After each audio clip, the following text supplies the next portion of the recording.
Hi, my name's Phil Gardner and welcome to Fun with Boxes. Well, today I'm looking through our UK Games Expo haul from our trip to the NEC in Birmingham last weekend. And wow, what a trip! What a great convention, and what a fantastic little haul of games we had. Many and quite varied, I think you will find. None of this was planned. In fact, as we do not drive and travel by train, we are limited on what we can drag back home with us. So this year we were aiming to only pick up a few games. Well, let's see how well we did there, shall we?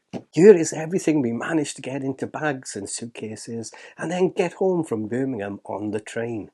When we were packing to come home, then the realization of just how many games we had picked up every day hit us, and how on earth were we going to be able to pack them in our bags became an eye-watering reality. But thankfully, Lisa is great at jigsaw puzzles, and we made it, but only just.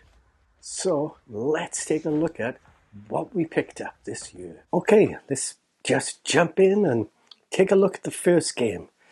And the first game is That's Not a Hat, which is quite correct. This is a hat. This is a board game, or perhaps more accurately, a card game. And it seems to be a party card game at that. 3 to 8 players, games lasting 15 minutes. That's not a hat. Can you remember 2 simple things? No would be my honest answer, but let's pretend I can remember 2 simple things. So, play this unforgettable bluffing game with friends and family today for fun, laughter, and a dash of madcap mayhem. Well, what's not to like about that? Certainly ticks all our Fun with Boxes criterias there. So, there we go. That's Not a Hat. The next game we picked up, again, is another small game, and this one is called Earth Gambit Light. Lisa was very intrigued by this one, I must admit, and so was I. A tiny small game with a lovely graphic design. Earth Gambit Light is a social adventure game with extraterrestrials, hidden identities, and tough choices. In this game, you will play as the aliens, the scientists, or the extinctionists. Advance the science and share your research with other players. Who can you trust with these groundbreaking discoveries? Time is limited, your options even more so.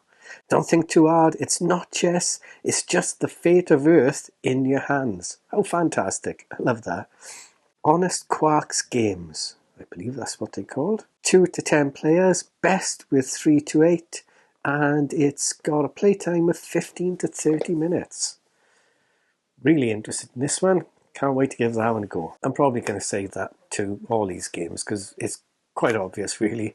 I wouldn't have picked them up if I wasn't quite keen on having a go at them, would I? No. So I'll try not to say that in future. We'll see how far I get.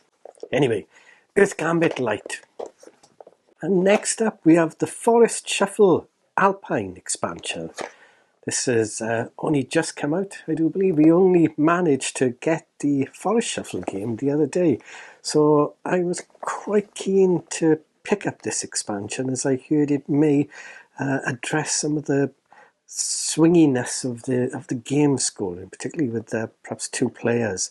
I'm not sure if that's the case actually from looking at the rulebook and the back of the box, but I'm hoping that it will change things up a little bit for us, at the 2-player count at least anyway. So here we go, Forest Shuffle Alpine, 36 new stunningly illustrated cards, and stunning they are. In the mixed mountain forest of the Alps, all the way up above the tree line, you can find numerous animals, plants and mushrooms. And while they share their habitat, their demands are extremely diverse. So, excellent. I'm not going to say it. Really looking forward to getting this one to the table, or even really looking forward to adding this in and then getting it to the table. Forest Shuffle Alpine, the expansion for Forest Shuffle. Next up, we have a little card game that the rather lovely people at Alley Cat Games gave us to have a look at. That was very nice of them, wasn't it? Thanks very much, Crystal, for passing these on to us. So here we have Washed Ashore, a FateFlip game. I do believe this is what it's called. That's certainly what's written at the top of the box there. It's for 1+ players and lasts around 35 minutes. And it lasts around 35 minutes per chapter. Okay, in Washed Ashore, you come to your senses on a sandy beach. The sun is burning your back and you can barely move your tongue. You remember a huge wave washing you overboard. You are lucky to be alive, but where are you? Will you ever return home? And will you even survive? FateFlip is a story that develops differently depending on your decisions, facing you with either immediate consequences or implications that you will find out later on. Discover all 13 endings to this adventure. Very interesting. That looks quite cool, actually. So there you go, Washed Ashore. And next, a game that I was particularly excited about, and even more excited when Lisa spotted it there in a big pile that was ever dwindling as I looked at it. In fact, it was pretty much gone and sold out quite quickly, so I was very glad that we could pick up a copy. It is, of course, Gloomhaven Buttons and Bugs. Need I say any more? In fact, I could say Gloomhaven and its mercenaries get shrunk down in this unique standalone single-player adventure. Awesome. Obviously, it's for 1 player, and each game lasts around 20 minutes. And we get 6 unique mercenaries, each with a micro-miniature, character card, 8 double-sided ability cards, and more. 22 scenario cards with mini battle maps, 24 condition tokens, 10 double-sided monster stat cards featuring 20 distinct foes. Well, I'm going to say it. Can't wait to get this to the table. Oh no. Marvellous. There you go. Gloomhaven Buttons and Bugs. Next we have a bigger game here. And this is Happy Home. By Alicat Games. Now, this game we actually picked up, we saw it there and couldn't resist it. I didn't know anything about it at all, but Lisa had spotted it, and very quickly money exchanged hands and boxes of fun were had. And I can tell you, we have had fun with this particular box, and you can find out all about this game actually. I have already posted a video on the channel about this. The usual fun with boxes, stop motion unboxing, the setup, overview, and how to play this game Happy Home from the rather wonderful Matthew Dunstan and Brett J. Gilbert. Again, published by Alicat Games. This is a good, fun game, I must admit.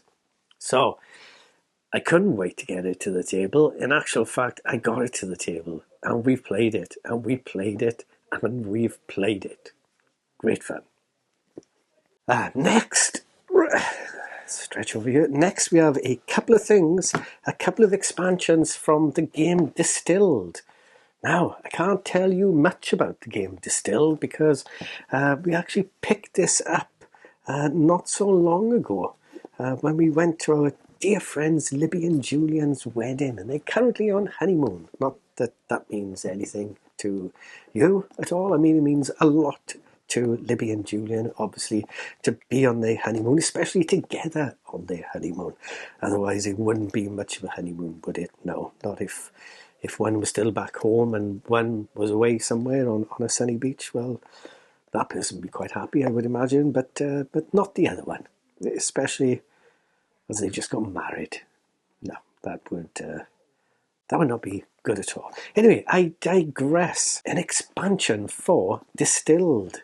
Like I say, we picked this game up quite recently, so we haven't had a chance to play it yet, but I have unboxed it and taken a look at everything, and it looks fantastic.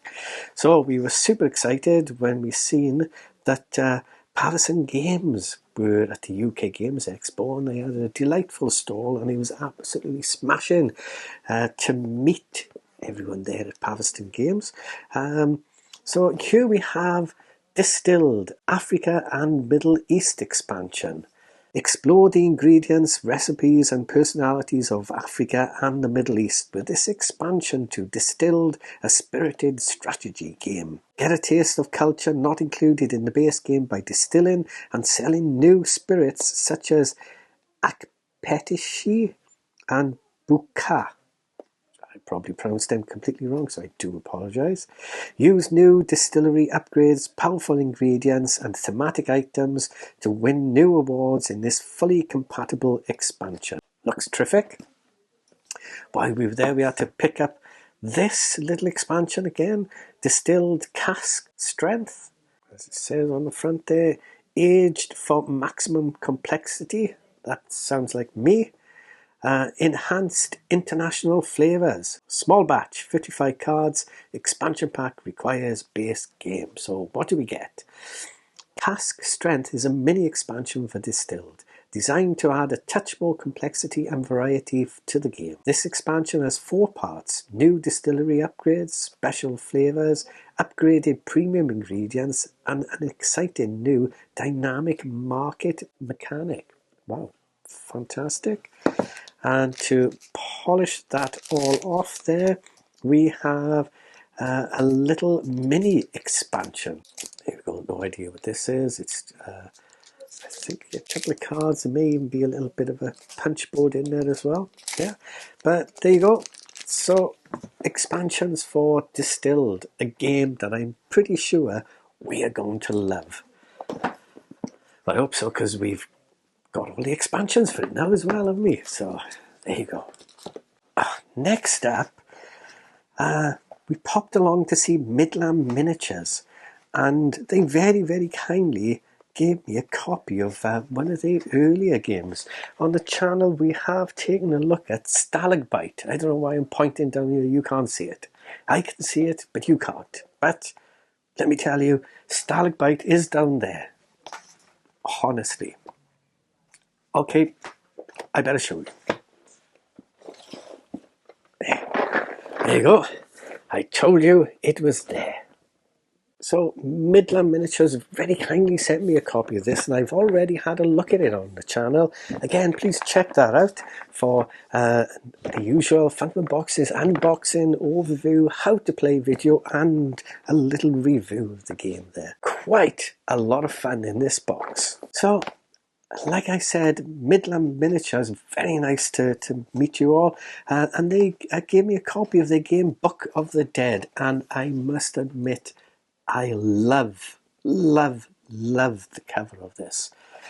This is a fast-paced cooperative card game. Eons ago, the great Cthulhu fought and lost a terrible cosmic war. Since then, he has been imprisoned in a death-like sleep within the submerged necropolis of Ryle, awaiting the day when the stars are right and he awakens to reclaim the earth as his throne. Typical old Cthulhu there, up to his usual tricks. While attending a reunion of old friends, one amongst you has chanced upon and opened the Necronomicon, known by some as the Book of the Dead. Pages fly from the book and swirl in a terrifying vortex as a gate begins to open that will allow Cthulhu to escape his tomb. You only have 9 minutes to catch the icons and return the pages back to the book and slam the cover shut before Cthulhu awakens and enslaves mankind. But be warned, the book has a malign and terrible will of its own and will strive to thwart your efforts. Wow, what is not to get excited about there? That looks pretty fantastic, I must admit. Very good. Very excited to have a look at this one. Next up, surprised stare games. Oh, it was delightful to finally meet surprise stare games there at the UK Games Expo. Big fan of their games, and they had 2 games there that I hadn't got, and one of them, this one, in fact, I hadn't even heard of. This is Last Bug Standing in the Circle of Doom, designed by Bez. How fantastic. Hi, Bez. Well, Here we go. In this two-player game set on a planet far, far away, you are the navigator to move the vehicle, to move the gunner, to maybe remove a bug-eyed monster. Can you work out how to knock out enough bug-eyed monsters to have the last bug standing in the circle of doom? Ha! Fantastic. And some very bonkers art as well. Very good. Very good. Actually pick up the other surprise stay games limited game, and this is part of their pocket campaigns, and this is War of the Three Sanchos, 1065 to 1067. There you go. Conflict between cousins in the time of El Cid, a game for 1 to 3 players. The War of the Three Sanchos was a conflict between King Sancho the First of Aragon, Sancho the Second of Castilla, and Sancho the Fourth of Nigeria Pamplona during the years 1065 to 1067 in the northern territories of what today is known as modern-day Spain. It was during this war that the knight Rodrigo Diaz de Viva, who later became famous as El Cid, first gained his reputation as Campidoctor, or Master of the Field. Each player represents one of the 3 King Sanchos as they maneuver and fight for mastery over the region. That looks fantastic, right up my street. Next up, we have a game from Studio H, Hachette Games. And this is Nutty Business. New York 1925. The prohibition of nuts is in full swing. Gangs of unscrupulous squirrels are smuggling this contraband. Fantastic. Avoid custom officers, store your spoils in the bank, and get ready for police raids so that you can be the richest squirrel in the business. I love squirrels. There, I've said it, and I mean it. I really do. Squirrels are just fantastic. Fantastic. So, I'm going to be, well, nutty about nutty business. Yes, indeed. Find me a tree and I'll be up it now. There. Perhaps not. Keep falling out of trees. Yeah. Bit of a laughing stock amongst the squirrel community, I must admit. But there you go. Nutty business.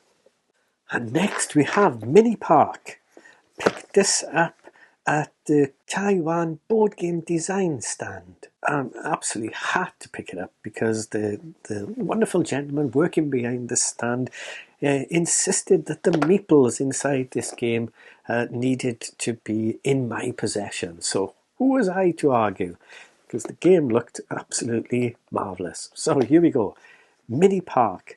Citizens await the completion of a new park, and the players are architects tasked with its design, be it building a playground for children to play on, installing benches for people to rest on after a long day's work, planting trees where birds perch, sculpting a lake where fishes swim, or growing bushes where cats can hide in. Players are responsible for planning the layout of the park. So there you go, Mini Park, 2 to 5 players, 20 minutes playtime. Triff. Next up, we have Gorus Maximus from Inside Up Games, and it was delightful to meet Inside Up Games, I have to say. What a smashing lady that we spoke to. And here we go, take this off. Look at that artwork, absolutely stunning. And I'm not quite sure if you can see if it'll be a bit of a glare, but I'll do some pictures of it anyway. Look at that, and look at that bear there. Oh, look at that bear. Wow, gruesomely fantastic. How adorable. So, here we go. Gorus Maximus, a trick-taking game of bloody gladiatorial combat. Wow. 1 to 8 players compete free-for-all or in teams. Gain the support of the masses by collecting gladiators with positive crowd favour and avoiding those with negative favour. There you go, a game for 1 to 8 players and plays in 20 to 45 minutes. That looks amazing. Absolutely amazing. Gorus Maximus. There you go. And next we have Vault Assault. Again, an inside-up games. Frenetic, heart-pounding action. Vault Assault is a real-time cops and robbers dice game in which players take turns alternating between the roles of cops and robbers. The robbers will try to steal as much loot as possible, and the cops will try to arrest the robbers before they can escape. So, can you outrace your adversary and steal the loot? Are you faster than your friends, or will greed and glory land you behind bars? Well, there you go. Only you can find out. 2 to 4 players, and it plays 10 to 20 minutes. That's Vault Assault. Okay. Next we have Builders High. Really love the artwork on this little box. It's a Hobby Japan game, and we picked this up. It actually had the English version with the rules attached to the side of the box. So we've opened this up and popped all the English cards in there. But it looks like a very interesting game, very much up my street. It's 2 to 5 players and plays in about 30 minutes. And I believe you're trying to meet requirements to build certain types of buildings as quickly as you can. And you're swapping cards back and forth. You've got building cards and you've got money cards, and you're investing your money into building the buildings. It all looks very, very intriguing. So there you go, Builders High. And next up, Spots. What a terrific little game. We actually managed to play this yesterday. What a fantastic filler of a game. I was shockingly bad at this push your luck dice game. Boy, did I push my luck. Yeah, I wasn't that lucky at all. Nope. But I can't wait to play it again. I'm going to push my luck again. I tell you, one day I will succeed. Wow. Spots. Dogs have spots. Dice have spots. Fill in your dogs with dice to win. You got to look at the artwork. Spots is a game about rolling dice, pushing your luck, and dogs. You roll and re-roll, trying to place dice on the matching spots of your dogs. You get to laugh at your friends when they take a big risk and bust, which Lisa did. She laughed at me many, many times. Actually shook her head, and at one point said to me, "Are you real? Are you real?" she said, when I said, "I'm going to grab more dice and go for it." Yep, I was real, all right. And then they get to laugh right back at you for doing the same thing. I didn't. I kept pushing my luck. Lisa pushed her luck and got away with it, the little bugger. Me, no. So there you go, Spots. Highly recommend this one. This is just terrific fun. The artwork is just superb, and the dice, brilliant. Next we have Bangarang. Bangarang. There you go. Bangarang. You can read it for yourselves, look. Bangarang. The riotous clue-giving guessing games for 4 to 8 players and plays in 20 to 30 minutes. Fun to say, easy to play. It's Bangarang. Bangarang. It is fun, actually. Yeah, I'm going to say it again. Bangarang. See? Fun with boxes, eh? See? There we go. In this cooperative game, guessers have to guess the words on the card from the clamour of clues given by the other players. The clues may be a single word, mimed, drawn, a sound, or spelled out using the body, and they will all be given at the same time, so things will get loud and ludicrous. Marvellous. That looks like a fun party game. A fun word to say, Bangarang, and a fun game to play, I do hope. Next, our dear friends at Far Placed Games, terrific people, absolutely delightful people. They passed on a prototype copy of one of their new games, Literary, a fast-paced push-your-luck card game about cats and, you guessed it, poo. Yes, Literary, a fast-paced push-your-luck card game about cats with poo. Who will win with the most poos? How delightful. Because who doesn't like to say the word poo as often as they can, every day? I mean, we all have a poo. That's true. Why not say the word? Pooh. There you go. 2 to 4 players, plays in 15 minutes. Absolutely delightful. Crazy little cats on the back of the box there. There we go. That's from Far Place Game, the animal rescue charity people. Wonderful people. That game's not out. It won't be out for a little while, but there you go. You saw it here first. Next up, caution signs. Yay. The hilarious quick sketch party game. And we actually took this out and played it there and then at the games convention. Indeed. It's 3 to 9 players, plays in 20 to 30 minutes, and it is great fun, let me tell you. Caution Signs is a fast-paced party game about warning your friends of hazards they didn't know existed. Whether you encounter a stylish rhino, gassy monkeys, or melting babies, you have only 20 seconds to sketch a caution sign to signal to others to be on the lookout. 10,000 possible card combinations guarantee that no two games will be remotely alike. This really was good fun. Very good party game, I must admit. We picked up a free copy of Codenames Demo. Look at that. Look how small that is. Look at it. Obviously it looks bigger now. It's not as big as it looks right now. It is actually as small as it looks right now. See? Teeny tiny small. Yeah. That will fit in your pocket. Well, you all know about Codenames.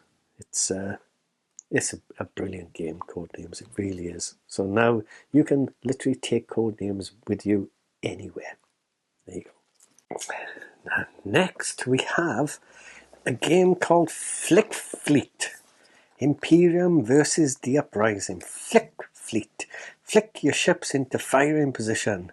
Flick dice at your opponent's ships to destroy them. Victory lies at your very fingertips. Well, it was very, very nice to meet Yuri Dice Games at the press event on the Thursday, and they very kindly gave me a copy of this game. And I know I said I wouldn't say it, but I really can't wait to get this one to the table. Dexterity games are not normally my bag due to my essential tremor that I have, but I'm sure I will have lots of fun with it, or at least Lisa will have fun laughing at my attempts at dexterity. So there you have it, Flickfleet. Terrific. Next up, we have a game called Ruthless. There you go. Try to avoid any glare. Ruthless, Legends of the Black Flag. You start with only a handful of coins and some inexperienced powder monkeys, but your goal is clear. You want to become the most notorious pirate of your era.